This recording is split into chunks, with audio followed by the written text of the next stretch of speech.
Des carcasses de gibier qui débordent.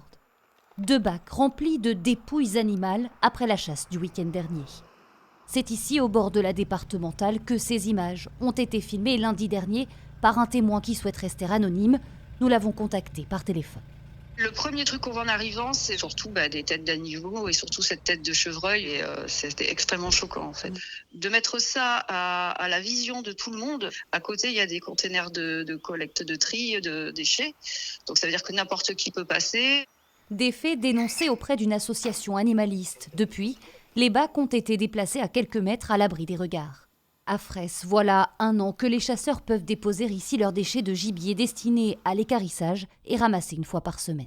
C'est sûr que ça a pu choquer. Après, je pense qu'il y a eu un apport supplémentaire d'animaux ce week-end dû à la pression de chasse demandée par la fédération. Il y a quelques années, toute la venaison, les déchets étaient mis dans la nature. Donc je crois que c'est une grande avancée par rapport à il y a quelques temps.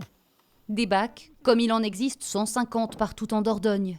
Normalement fermés, ils sont destinés à prévenir les risques sanitaires. Pour la fédération de chasse de la Dordogne, ce cas est donc isolé, symptomatique d'un manque de financement pour la gestion de ces déchets. Cette collecte de déchets est financée à 95% par les chasseurs à part entière. Donc cette charge financière passe à 160 000 € l'année dernière. Une facture qui a doublé en 10 ans. Alors qu'un 3e bac devrait être ajouté à Fraisse, la fédération de chasse indique aussi qu'une piqûre de rappel sera faite prochainement aux adhérents.